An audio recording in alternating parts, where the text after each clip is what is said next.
August 15, 1945. The day Emperor Hirohito's voice crackled across radio waves throughout Japan, announcing the unthinkable surrender.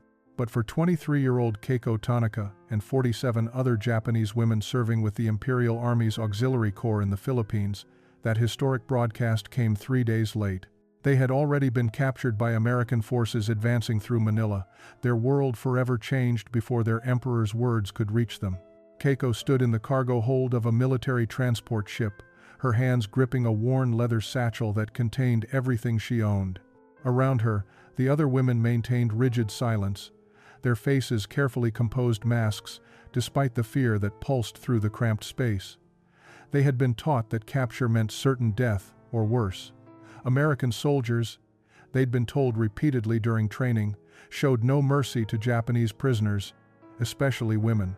The youngest among them, 18-year-old Yuki Matsumoto, trembled visibly despite her attempts at stoic composure. She had joined the Auxiliary Corps only 6 months earlier, believing she would spend the war safely filing paperwork in Tokyo. Instead, she'd been sent to Manila just weeks before the city fell. Now her dark eyes darted nervously between the armed American guards standing at the hold's entrance, men whose faces revealed nothing of their intentions. Lieutenant Commander Margaret Hayes, one of only 3 American women assigned to oversee the transfer, descended the metal stairs into the hold. Her presence caused immediate tension. The Japanese women straightened further. If such a thing were possible, their training overriding their exhaustion. Margaret had been briefed about the propaganda these women had been fed, the lies they'd been told about American brutality. She'd also been warned that some might attempt suicide rather than face what they believed awaited them. "The ship is approaching, Galveston," Margaret announced in careful, slow English, knowing most wouldn't understand. "From there, you'll be transported by train to a facility in Texas." She paused, trying to read their expressions, seeing only carefully controlled fear. "You will be treated in accordance with international law. You will not be harmed." Keiko, who had studied some English before the war, caught enough words to understand the basic message. Texas. She had seen that word on maps during intelligence briefings. It was somewhere in the vast American interior, a place of deserts and emptiness if she remembered correctly. The idea of being taken so deep into enemy territory, so far from any hope of rescue or return, sent a chill through her body that had nothing to do with the hold's damp air. As the ship's engines changed pitch, signaling their approach to port, Keiko closed her eyes and thought of her family in Osaka. Did they even know she'd been captured? Did they believe she was already dead? According to everything she'd been taught about American savagery, perhaps it would be better if they did.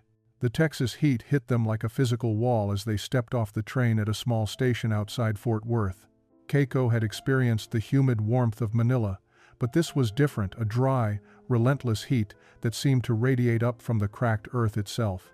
The landscape stretched endlessly in all directions, flat and brown, dotted occasionally with strange, twisted trees that looked nothing like the carefully cultivated gardens of home. Waiting on the platform were men unlike any soldiers Keiko had ever seen. They wore no formal military uniforms, just simple work clothes, denim trousers, and shirts with rolled sleeves. Most striking were their hats' wide-brimmed, high-crowned affairs that cast deep shadows across weathered faces. Several had bandanas tied around their necks, and at least 3 wore leather chaps over their pants, still dusty from whatever work they'd been doing before this duty called them away. Buck Henderson, a 45-year-old ranch foreman who'd been conscripted into guard duty when the Army realized they needed facilities for female prisoners, and removed his Stetson and wiped sweat from his brow. He'd spent 3 decades working cattle across West Texas, and nothing in that experience had prepared him for this moment. 48 Japanese women stood before him, exhausted, frightened, and looking far younger than he'd expected. Hell, some of them didn't look much older than his own daughter back home. "Ladies," he started, then caught himself, realizing how absurd the courtesy sounded under the circumstances. The women stared at him with expressions mixing confusion and terror. One of the younger guards, Tommy Reeves, a 20-year-old cowhand from a ranch near Amarillo, shifted nervously, his hand unconsciously moving toward the rope coiled at his belt, a gesture so habitual he didn't even notice he was doing it. A military truck rumbled up, converted hastily to transport prisoners. The canvas-covered bed had rough wooden benches installed along both sides. Buck gestured toward it, trying to convey through movements what his words couldn't communicate. The women hesitated, none wanting to be first, each waiting for someone else to make the dangerous move toward the unknown. Finally, Keiko stepped forward. If they were going to kill us, she reasoned silently, they would have done it already. She climbed into the truck bed with as much dignity as she could muster, her legs shaking from exhaustion and fear. The other women followed, their movements mechanical, faces carefully blank. As the truck pulled away from the station, heading down a dusty road toward the makeshift camp 15 miles distant, Keiko caught glimpses of this strange new world through gaps in the canvas. Cattle grazed in vast pastures, windmills turned slowly against the cloudless sky, and everywhere, that overwhelming sense of space, of emptiness, so different from the crowded streets of Osaka or even the dense jungles of the Philippines. She wondered if they were being taken somewhere remote to be disposed of quietly, away from witnesses. Her hands tightened around her satchel. The camp appeared on the horizon like a mirage, a collection of simple wooden barracks surrounded by wire fencing, utterly unremarkable except for the armed guards stationed at intervals along the perimeter. But these guards, Keiko noticed immediately, looked nothing like proper soldiers. They leaned against fence posts with casual postures, several chewing on long stems of grass, their rifles slung carelessly over shoulders as if they were props rather than weapons. The truck rolled through the main gate and stopped in a dusty courtyard between two long buildings. Buck Henderson jumped down from the cab and moved to the back, lowering the tailgate with a metallic clang that made several women flinch. He extended his hand to help the first woman down, but she recoiled from his touch as if he'd offered her a snake. Buck withdrew his hand quickly, embarrassed, realizing these women had been taught to fear any contact with American men. Captain Sullivan emerged from the largest building, her crisp military uniform a stark contrast to the Cowboys' casual attire. She was a severe-looking woman in her early 40s, transferred from a desk job in Washington, specifically because the Army needed female officers for this unprecedented situation. She'd spent the last week reading reports about Japanese military culture, trying to prepare herself for this moment, but standing before these exhausted, terrified women, all her preparation felt inadequate. The women formed themselves into neat rows without being asked, their military training evident in every movement. They stood at attention, eyes forward, waiting for whatever would come next. Yuki Matsumoto, standing in the back row, felt her knees threatening to buckle but locked them through sheer will. She would not show weakness, she would not shame herself or her family, no matter what these Americans planned to do. Captain Sullivan began speaking, her words translated haltingly by a Nisei interpreter named James Takahashi, a 26-year-old from California who'd been pulled from his unit specifically for this assignment. "You will be housed in Barracks A and B," he translated Sullivan's words into Japanese. "You will receive 3 meals daily. You will be assigned work duties, but nothing beyond your physical capabilities. You will be treated according to the Geneva Convention standards for prisoners of war." Keiko listened carefully, trying to understand both the English and the translation, searching for hidden meanings or threats. But the words seemed straightforward, almost bureaucratic. There was no mention of punishment or interrogation, no threats of the brutality they'd been promised awaited them. Instead, the American captain was talking about meal schedules and work assignments as if this were some kind of ordinary military posting rather than a prison camp deep in enemy territory. Buck watched the women's faces, seeing the exhaustion and fear etched in every line. These weren't the fanatical warriors he'd heard about in newsreels. They were just young women, far from home, scared and uncertain.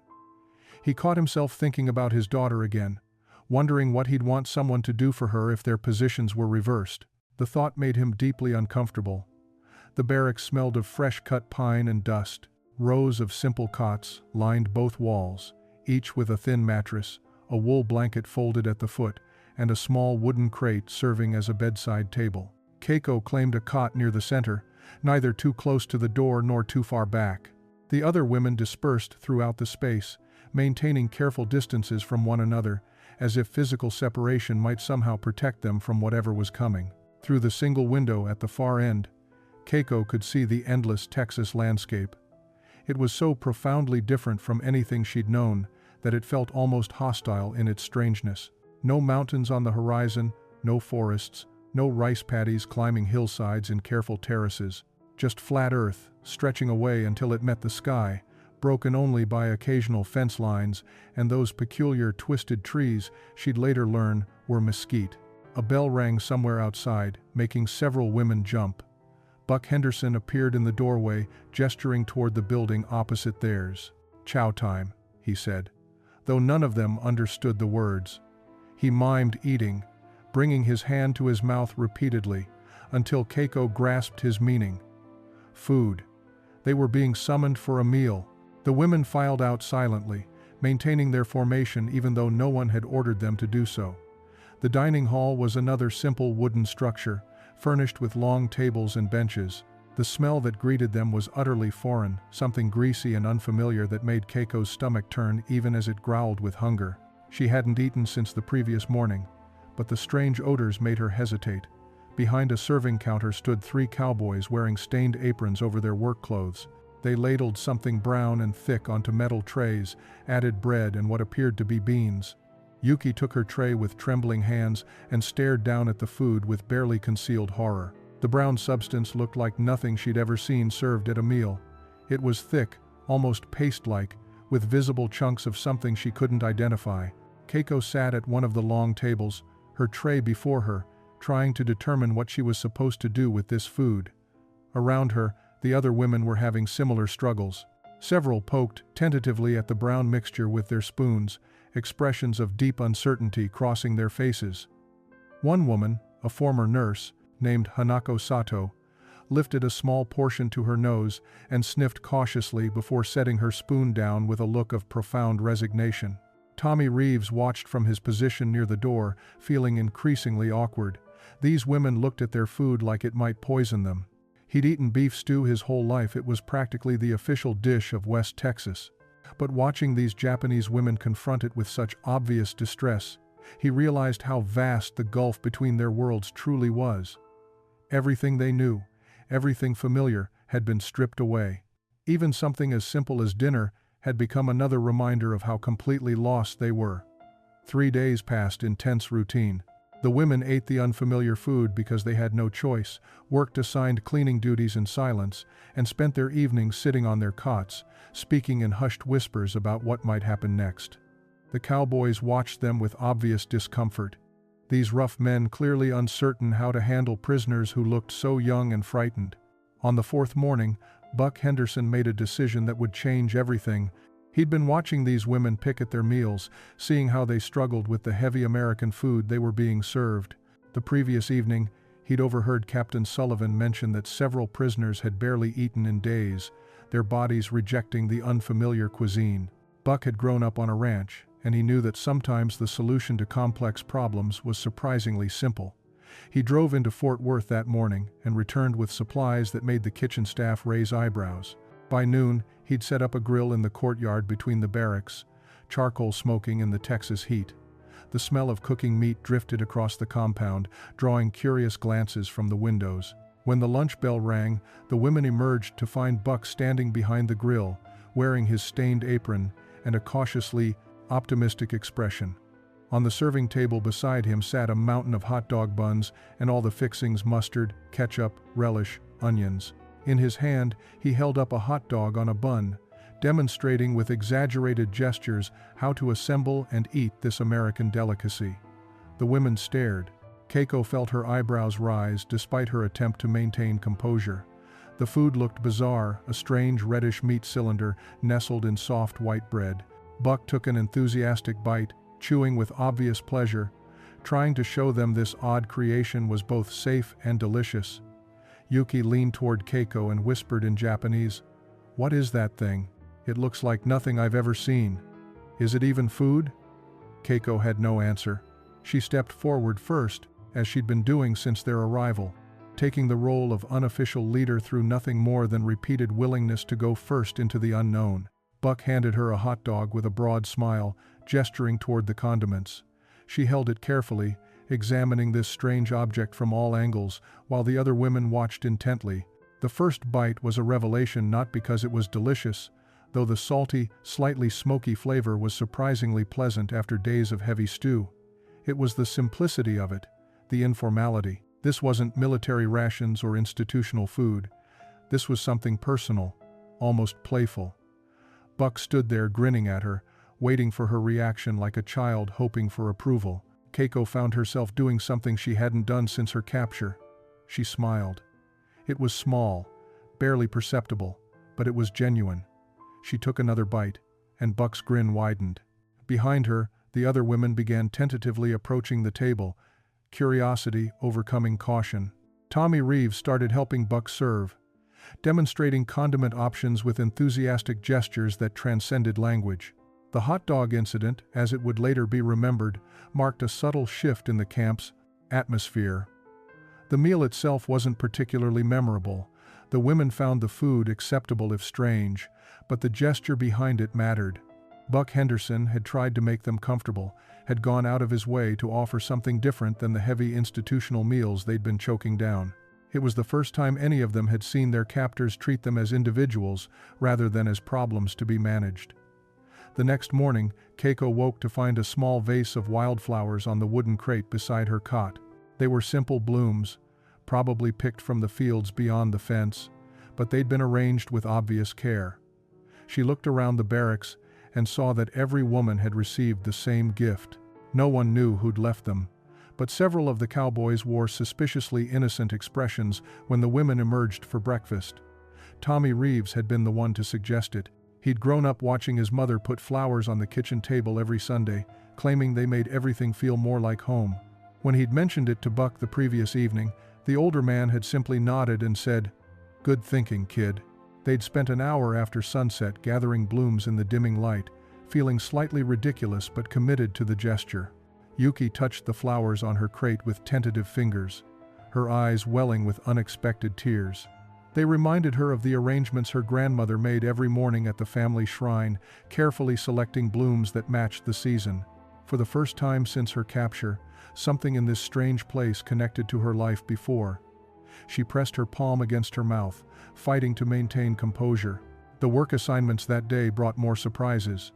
Instead of the harsh labor they'd anticipated, the women found themselves given tasks that seemed almost considerate. Captain Sullivan had consulted with Buck about what might be appropriate, and he'd suggested things that kept the parters and prisoners busy without being punishing mending clothes, helping in the kitchen with food preparation, maintaining the small vegetable garden behind the mess hall. Hanako Sato, the former nurse, was approached by the camp's medical officer, a tired-looking doctor named Samuel Griffiths. Through James Takahashi's translation, he asked if she'd be willing to assist in the infirmary. "We're short-handed," James translated, "and Captain Sullivan mentioned you have medical training." Hanako stared at him, unable to comprehend why enemy doctors would want her help. But she nodded, and within an hour found herself organizing medical supplies alongside Dr. Griffiths, who worked with quiet efficiency and treated her like a colleague rather than a prisoner. That evening, as the women gathered in their barracks after dinner, the conversations were different, not quite relaxed, but less fearful. They discussed the day's small kindnesses, trying to reconcile these experiences with everything they'd been taught about American cruelty. Keiko lay on her cot, staring at the wildflowers, wondering if perhaps they'd been lied to about more than just this. The breakthrough came during an unseasonably cool afternoon, 2 weeks after their arrival. The women were working in the courtyard, hanging laundry on lines strung between posts, when Tommy Reeves began absently playing with his lariat. He'd carried the rope since childhood, the weight of it as familiar as his own hand, and during quiet moments, his fingers automatically worked through the motions his father had taught him. Yuki noticed first. She stopped mid-reach, a wet sheet forgotten in her hands, watching as Tommy sent a loop sailing through the air to settle perfectly around a fence post 20 feet away. Her mouth formed a small circle of surprise. She'd never seen anything like it. The rope seemed to move with a life of its own, responding to subtle movements of Tommy's wrist that she couldn't quite follow. "Do it again," she said, in Japanese, the words escaping before she could stop them. Tommy looked up, startled to hear her speak directly to him for the first time. He didn't understand the words, but her pointing finger and eager expression conveyed her meaning clearly enough. He grinned, coiled the rope, and executed a more elaborate trick, the lasso spinning in a wide circle before snapping tight around the same post. Other women had stopped working now, gathering to watch. Tommy, encouraged by their attention, began demonstrating different throws: the flat loop, the vertical spin, the butterfly. His movements were practiced and graceful, born from countless hours in pastures working cattle. The women applauded when he executed a particularly difficult catch, their clapping spontaneous and unguarded. Buck, watching from the shade of the mess hall, felt something tight in his chest loosen. These were the first genuine smiles he'd seen from the prisoners, the first moment when they'd forgotten to be afraid. He caught Captain Sullivan's eye across the courtyard and saw his own surprise reflected in her expression. Keiko approached Tommy cautiously when he finished, holding out her hand in a gesture that needed no translation. "May I try?" Tommy hesitated only a moment before handing her the rope, then spent the next 20 minutes trying to teach her the basic wrist motion for a simple throw. Her first attempts were disasters, the rope landing in limp coils at her feet, but she laughed, actually laughed at her own clumsiness. The next evening, Yuki approached Tommy with something hidden in her cupped hands. When she opened them, he saw a small paper crane, perfectly folded, its wings crisp and precise. She mimed flying with her hands, then offered it to him. Tommy took it with reverence, understanding this was something precious, something from her world being shared with his. Within days, an informal exchange had begun. The Cowboys taught rope tricks and demonstrated how to distinguish different cattle breeds. The women taught origami, folding paper into birds, flowers, and boxes with patient precision. They drew pictures to bridge the language gap, pointed and gestured, and slowly began to laugh at their mutual struggles to communicate. The fence between enemy and friend was developing cracks. October brought cooler weather and devastating news. Captain Sullivan received a packet of letters that had been held at military command for weeks, waiting for proper clearance. They were addressed to the Japanese prisoners, forwarded through Red Cross channels from families who'd learned their daughters and sisters had survived the war and were being held in America. Sullivan held the thin envelopes with careful hands, knowing they contained either hope or heartbreak. The women gathered in the mess hall after dinner, their expressions shifting from curiosity to desperate hunger when they saw what Sullivan carried. James Takahashi stood beside her, ready to help with any translation that might be needed. One by one, Sullivan called names, handing over envelopes that had traveled thousands of miles across an ocean and a war. Keiko's name was called third. Her hands shook as she accepted the letter, recognizing her mother's careful handwriting on the envelope. She sat at one of the long tables, the other women giving her space as she broke the seal with trembling fingers. The letter inside was brief, written on paper so thin it was nearly transparent, each character formed with obvious care to conserve space. Her mother's words were measured, controlled, but Keiko could read the grief between the lines. Her father had died during the firebombing of Osaka in March. Their house was gone, reduced to ash along with most of their neighborhood. Her younger brother had been conscripted in the final months of the war and was listed as missing, presumed dead, somewhere in Manchuria. Her mother was living with relatives in the countryside, helping with their farm in exchange for food and shelter. "We are surviving," her mother wrote, the characters stark against the thin paper. "We do what we must to continue. Your father would want you to live, Keiko, whatever that means now. Wherever you are, live. Do not let his death be followed by yours. Come home if you can. Stay safe if you cannot." Keiko read the letter 3 times, her eyes dry despite the tearing pain in her chest. Around her, other women were reading their own news from home. Some wept openly, others sat in stunned silence. Yuki's letter brought word that her entire family had perished in the atomic bombing of Nagasaki. The young woman simply folded the paper carefully and placed it back in its envelope, her face empty of expression, shock rendering her incapable of tears. Not every woman had received a letter. 15 sat at the tables with empty hands, and the silence from their families spoke as loudly as any words could. Were their families dead? Had letters gone astray? Were they disowned for the shame of capture? The questions hung unanswered in the air. That night, the barracks were filled with quiet weeping. The small kindnesses from their captors suddenly felt inadequate against the enormity of what they'd lost. Buck stood outside in the darkness, listening to the sound of grief spilling through the windows, and felt helpless. His daughter was safe in Fort Worth. His ranch still stood. What comfort could he possibly offer women who'd lost everything? November 23, 1945. Buck Henderson stood in the kitchen before dawn, sleeves rolled up, preparing for what he hoped wouldn't be a disaster. He'd convinced Captain Sullivan to allow a proper Thanksgiving celebration, arguing that it might help lift the spirits of prisoners who'd been drowning in grief since the letters arrived 3 weeks earlier. She'd agreed reluctantly, granting him access to supplies and permission to use the Cowboys as kitchen help. Tommy Reeves was elbow-deep in a massive turkey, stuffing it with his grandmother's cornbread dressing recipe. 3 other Cowboys peeled potatoes, their rough hands awkward with the vegetable peelers. The kitchen smelled of sage and roasting meat, scents that belonged to Buck's childhood memories of family gatherings. He wondered if these smells meant anything to the Japanese women, or if they'd simply be more foreign confusion in an already bewildering world. By noon, the tables in the mess hall had been pushed together to form one long surface. Someone had found white sheets to use as tablecloths, and the wildflowers that had become a weekly gesture now sat in jars down the center of the table. The effect was humble but genuine, an attempt at ceremony in a place built for function rather than celebration.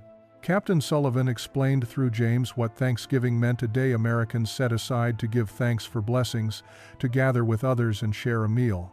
The women listened with polite attention, their faces showing little reaction. Keiko wondered privately what they were supposed to be thankful for. Dead families? Destroyed homes? Imprisonment in a foreign land? But when the food began arriving, something shifted. Buck carried out the turkey himself, golden brown and glistening, placing it at the center of the table with obvious pride. Dishes followed in succession: mashed potatoes, sweet potatoes with marshmallows, green beans, cranberry sauce, rolls, gravy. The sheer abundance was staggering. These weren't rations carefully measured and distributed. This was plenty, offered freely. Hanako stared at the spread with wide eyes. In the months before her capture, she'd watched patients in Manila waste away from malnutrition, had rationed tiny portions of rice to make supplies last. The contrast between that deprivation and this abundance felt almost obscene. Yet Buck was serving generous portions onto her plate, smiling with genuine pleasure at her obvious surprise. The meal began awkwardly. The women handled their silverware with careful precision, tasting each dish cautiously.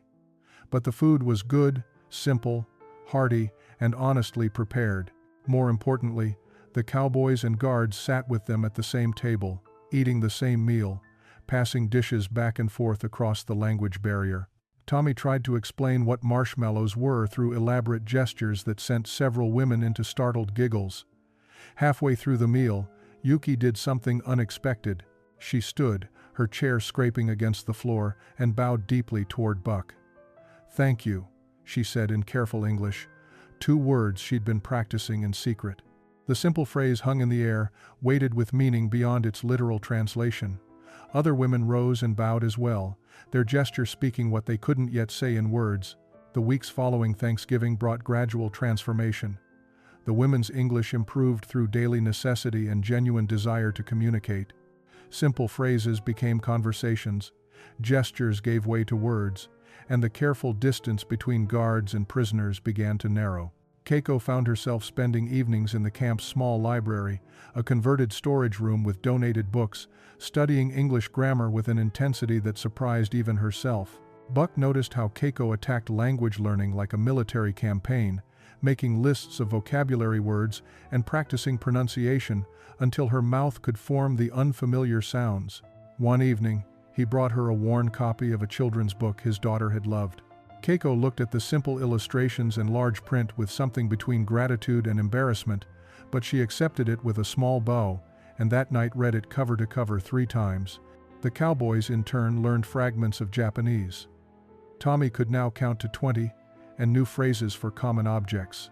He'd discovered that Yuki's father had been a fisherman before the war, and though Tommy had never seen an ocean, he'd spent enough time on ranch ponds to understand the patience required to wait for fish. They'd spent an entire afternoon drawing pictures in the dirt, comparing techniques, finding common ground in the universal experience of waiting for something that might never come. Dr. Griffiths and Hanako had developed an efficient working relationship in the infirmary. She anticipated his needs before he asked, understood his methods instinctively, and brought her own knowledge of traditional Japanese remedies that sometimes proved remarkably effective. When one of the cowboys developed a persistent cough, Hanako prepared a tea from herbs she'd found growing near the fence line. The cowboy recovered within days, and afterward looked at her with newfound respect. But it was the shared experiences of loss that truly bridged the gap between captors and captives. One December evening, Buck found Keiko standing by the fence line, staring toward the east where the sun had set hours earlier. Her face was wet with tears she wasn't bothering to hide. He approached carefully, giving her space to refuse his company, but she didn't move away. "My father died in March," she said in halting English, her first time speaking of it aloud. "My brother is missing. My mother has nothing."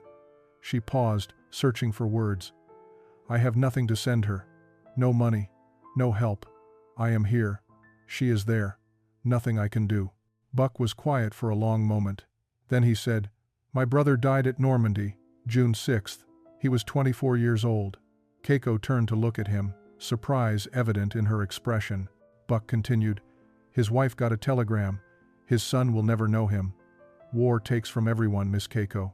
Doesn't matter which side you're on. The taking doesn't stop."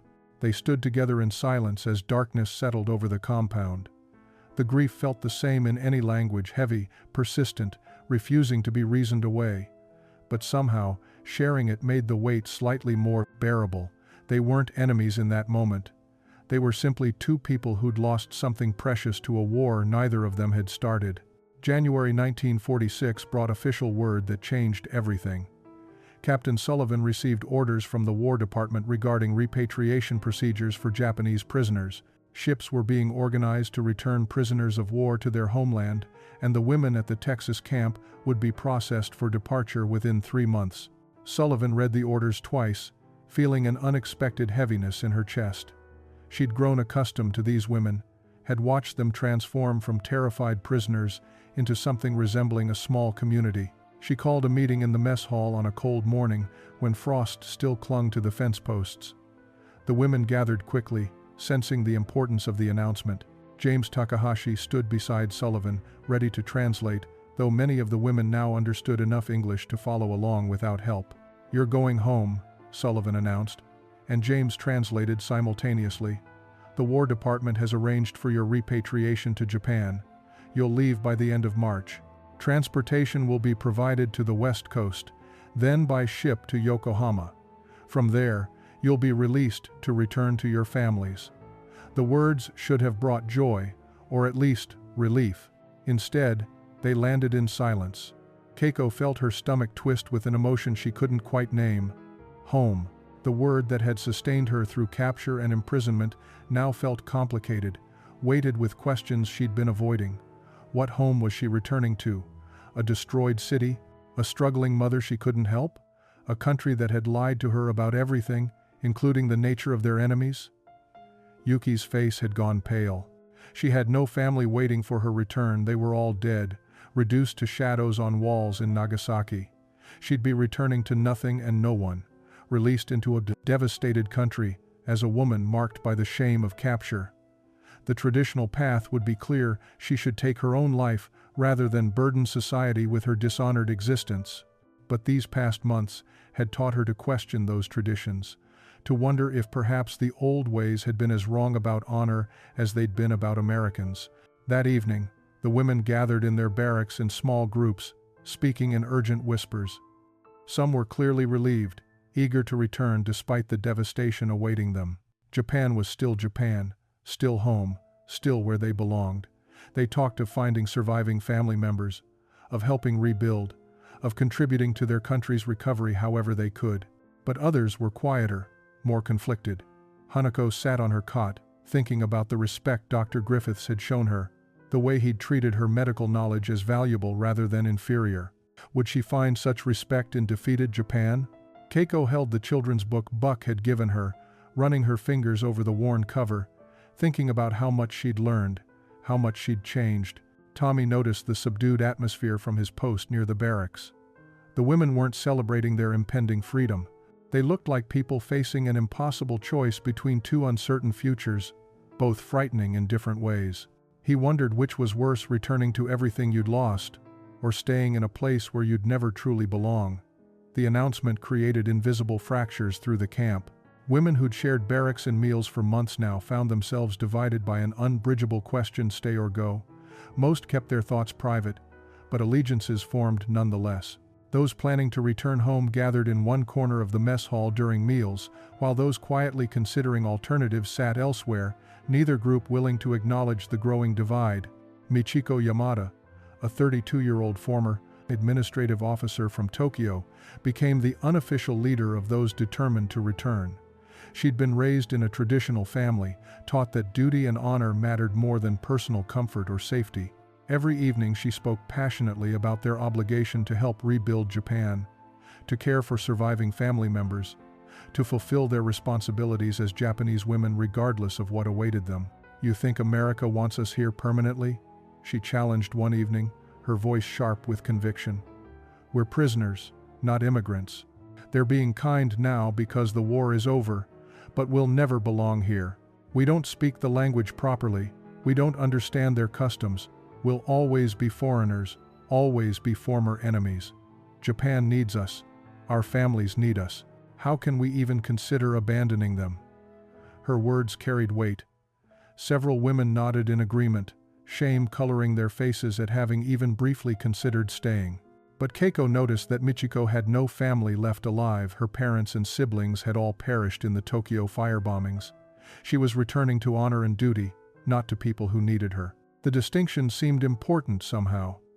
Hanako represented the opposite position, though she never argued publicly with Michiko. Instead, she spoke quietly to individuals, sharing her thoughts during private moments in the infirmary or while working in the garden. "What does honor mean if we return to starve?" she asked Yuki one afternoon while folding bandages. "What duty do we owe to families who are already dead? Is it shameful to want to live? To build something new, rather than mourn something lost forever?" The questions haunted Yuki. She'd been raised to believe that returning home was the only honorable choice, that staying in America would mark her as a traitor to everything she'd been taught. But she had no home to return to, no family waiting, nothing but ash and memory. Here, she'd learned to laugh again. Tommy had taught her rope tricks, and she'd discovered she had a talent for it. Dr. Griffiths had suggested she might train as a nurse if she stayed. These were small things, perhaps meaningless in the face of duty and tradition, but they were real and present rather than destroyed and gone. Buck watched these divisions develop with growing concern. He mentioned it to Captain Sullivan one evening, noting how the women had separated into factions. She sighed heavily, admitting she'd noticed the same. "We can't make this decision for them," she said. "We can only ensure they understand their options and support whatever they choose." But Buck wondered if any of them truly understood their options when both futures seemed equally impossible to imagine. March 15, 1946. The day came cold and clear, the Texas sky stretching endlessly blue above the compound. 2 military trucks sat idling outside the main gate, engines rumbling, ready to transport the women to the train station and begin their journey back to Japan. Inside the mess hall, Captain Sullivan stood before the assembled prisoners for what should have been a final administrative meeting. The women sat in their usual places at the long tables, dressed in clean clothes provided by the Red Cross for their journey. Their few possessions were packed in small bags at their feet. Everything was prepared for departure, yet the atmosphere felt strangely heavy rather than relieved. Sullivan had prepared a brief speech about procedure and travel arrangements, but before she could begin, Keiko stood. "Captain Sullivan," Keiko said in careful English, her voice steady despite the enormousness of what she was about to do. "I must ask question. Important question." She paused, gathering her courage. "If woman wants to stay in America, not go back to Japan, what happens? Is this possible?" The silence that followed was absolute. Every eye in the room fixed on Keiko. Michiko's face flushed with anger and shame. Several other women looked at Keiko with expressions mixing hope and fear. Sullivan felt her prepared speech evaporate from her mind. She'd anticipated this possibility, but had hoped it wouldn't materialize, knowing the complications it would create. That would require special permission, Sullivan said slowly, aware that her answer would determine multiple lives. You would need to apply for refugee status, demonstrate that you have no family obligations in Japan, and find sponsors willing to vouch for your character and help you establish yourself. It's not a simple process, and there's no guarantee of approval. Keiko nodded, having expected as much. Then I wish to apply. My mother has relatives caring for her.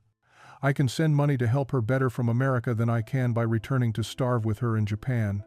This is practical choice, not betrayal. She sat down, her hands shaking now that the words were spoken. Yuki stood next. I also wish to apply. She said nothing else, offering no justification or explanation. Her family was dead. What more needed to be said? Hanako rose third, then 4 more women in quick succession. By the time the standing stopped, 11 women had declared their intention to remain. The others sat in shocked silence, some crying, others angry, a few simply resigned. Michiko stood abruptly and walked out of the hall, unable to witness what she saw as profound betrayal. Buck watched from his position by the door, his throat tight with emotion. These women were choosing uncertainty over tradition, possibility over duty, a foreign land over home. They were choosing to trust that the kindness they'd experienced wasn't temporary, that maybe they could build lives in this strange place that had treated them with unexpected humanity. The courage that required was staggering. Captain Sullivan took a deep breath. Then we have arrangements to make, she said. For everyone. The departure was harder than anyone anticipated. The women who were leaving embraced those who were staying with tears streaming down faces on both sides. Michiko refused to say goodbye to the 11 who'd chosen to remain, boarding the truck with rigid dignity and eyes fixed forward. But others lingered, holding hands, making promises to write even though none of them knew if such letters would ever reach their destinations across the vast distance that would separate them. Yuki clung to a woman named Sumiko who'd been her closest friend since Manila. You're making a mistake, Sumiko whispered in Japanese, her voice breaking. You'll regret this. You'll be alone forever in this foreign place. Maybe, Yuki admitted, tears running freely. But I'll be alive. That has to count for something. Sumiko pulled back, studied Yuki's face for a long moment, then nodded slowly and climbed into the truck without another word. When the vehicles finally pulled away, raising dust clouds on the road toward Fort Worth, the 11 remaining women stood together watching until the trucks disappeared from sight. The finality of the moment settled over them like physical weight. They'd chosen this, but choice didn't make it easier. They'd severed their last connection to everything they'd known, stepping fully into an unknown future with no map and no guarantee of success. Captain Sullivan had spent the previous 2 weeks working frantically to arrange their transition. The legal paperwork for refugee status was Byzantine, requiring letters of recommendation, proof of good character, and most critically, sponsors willing to take financial responsibility for the women until they could support themselves. Sullivan had written detailed recommendations for each woman, but sponsors proved more challenging. Buck solved that problem through his network of ranch families across West Texas. He'd called in every favor owed to him, contacted friends he hadn't spoken to in years, and explained the situation to anyone who'd listen. Slowly, reluctantly at first, but then with growing enthusiasm, families agreed to sponsor the women. The wife of a rancher near Amarillo said she needed help with her children and household. A hospital in Dallas agreed to take Hanako as a nursing assistant while she pursued American certification. A family in Austin who owned a restaurant thought Keiko's language skills might be valuable. Tommy's own family agreed to sponsor Yuki, offering her a room on their ranch and work, helping Tommy's mother with the household and garden. When Tommy told Yuki the news, translating his mother's letter of welcome, she'd wept with relief and gratitude. His mother had written that any friend of Tommy's was family, and family took care of each other. The transition period was designated at 3 months. The women would remain at the camp while paperwork processed, using the time to improve their English and prepare for independent life in America. Dr. Griffiths volunteered to teach basic American customs and social expectations. Buck organized trips into Fort Worth so they could experience an American city without supervision or guards, learning to navigate public spaces, handle American currency, and manage the thousand small details of daily life they'd need to master. June 1946 marked the official end of their prisoner status. The fence around the compound came down, removed post by post by the same cowboys who'd guarded it. The symbolism wasn't lost on anyone. Keiko stood watching the work, thinking about how much had changed since that first terrifying day when the fence had seemed like the boundary between life and death. Now it was simply obsolete metal being repurposed for ranch repairs. The women dispersed to their sponsoring families over the course of 2 weeks, each departure both exciting and terrifying. Hanako left first, traveling to Dallas with a small suitcase containing everything she owned and a letter of introduction to the hospital administrator. She hugged Dr. Griffiths goodbye, thanking him formally for his kindness and teaching.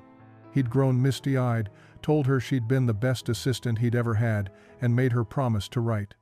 Keiko's departure to Austin came next. The family sponsoring her owned a small Japanese restaurant. The husband was a third-generation Japanese American who'd spent the war years proving his loyalty while his relatives were imprisoned in internment camps. He understood what it meant to be caught between two worlds, to be viewed with suspicion by the country you called home. His letter to Keiko had been kind but honest about the challenges she'd face. "Not everyone will welcome you," he'd written, "but enough will. That's what matters." Yuki was the last to leave, traveling north to the Reeves family ranch near Amarillo. Tommy drove her there himself in his father's truck, the drive taking most of a day across empty flatlands. They spoke little during the journey, the enormity of change rendering both of them uncharacteristically quiet. When they finally arrived at the ranch, Tommy's mother, Sarah, emerged from the house, wiping flour-covered hands on her apron. She looked at Yuki for a long moment, then opened her arms. "You're home now, honey," she said simply. "Welcome home." The years that followed weren't easy for any of them. They faced prejudice from Americans who couldn't separate individual Japanese women from the enemy they'd fought. They struggled with homesickness, with guilt over choosing to stay, with the persistent question of whether they'd made the right decision. Some nights, each of them lay awake wondering if they should have returned to Japan, if duty should have outweighed survival. But they also found unexpected joys. Hanako completed her nursing certification with highest marks and became known for her exceptional patient care and innovative treatments combining Eastern and Western medicine. Keiko's language skills proved invaluable, and within 3 years, she was managing the restaurant and teaching English to newly arrived immigrants. Yuki discovered she had a gift for working with horses, and the ranch prospered under her gentle handling of difficult animals. They wrote to each other regularly, their letters creating a network of support across Texas. Once a year, they gathered at the old campsite, now just an empty field, and remembered both what they'd lost and what they'd found. Buck always joined them, growing older but never forgetting the women who'd taught him that enemies could become family if you were brave enough to let them. 25 years after hot dogs and cowboys changed their lives, the women gathered once more. The date was August 15, 1970, the 25th anniversary of Japan's surrender, and by extension, the beginning of their unlikely journey to American citizenship. They met not at the empty field where the camp had stood, but at Keiko's restaurant in Austin, now expanded and successful, known throughout the city for authentic cuisine and warm hospitality. All 11 women had come, some traveling from distant states where life had carried them. They were middle-aged now, their hair showing gray, their faces marked by years of hard work and hard-won peace. Hanako had become head of nursing at her hospital. Yuki owned a horse training facility with Tommy, whom she'd married in 1948 over his mother's initial protests and eventual tearful blessing. Keiko had 3 children, all fluent in both English and Japanese, all proud of their mother's courage. Buck Henderson attended too, now 70 years old, his movements slower but his spirit unchanged. Tommy stood beside him, gray threading through his own hair, one arm around Yuki's shoulders. Captain Sullivan had made the journey from her retirement home in Virginia, walking with a cane, but standing straight as ever. Dr. Griffiths sent regrets. His health prevented travel, but included a letter expressing pride in Hanako's achievements. Over dinner, they shared stories, comparing notes on the paths their lives had taken. Some had maintained contact with women who'd returned to Japan, receiving letters about rebuilt lives and recovered families. Several of those who'd gone back had eventually immigrated to America themselves in the 1950s, following the path the 11 had pioneered. The courage of that first group had made it easier for others to imagine such a choice. The conversation turned inevitably to the question they'd all wrestled with privately: had they made the right decision? Keiko spoke first, her English now flawless and unaccented. "I sent money home for 15 years, she said quietly. "I helped my mother more from here than I could have starving beside her. She died peacefully, in her own home, surrounded by family I supported. That wouldn't have happened if I'd returned," Yuki added. "We were taught that staying meant dishonor, but I think real honor is choosing life over death, hope over despair, building over destroying. We honored our families by surviving and thriving, not by returning to die with them." Buck raised his glass, his voice rough with emotion. "To choices," he said, "to courage, to proving that kindness matters more than hatred, that people can change, that enemies can become family. You ladies taught me that. Taught all of us that." They raised their glasses together, 11 Japanese women, one old cowboy, one former military captain, all bound by a shared history that seemed impossible even as they lived it. Their story had influenced immigration policy, changed attitudes toward former enemies, demonstrated that redemption was possible when offered genuinely. But more than that, it proved something simple and profound. A hot dog shared in kindness could build a bridge across an ocean of hatred.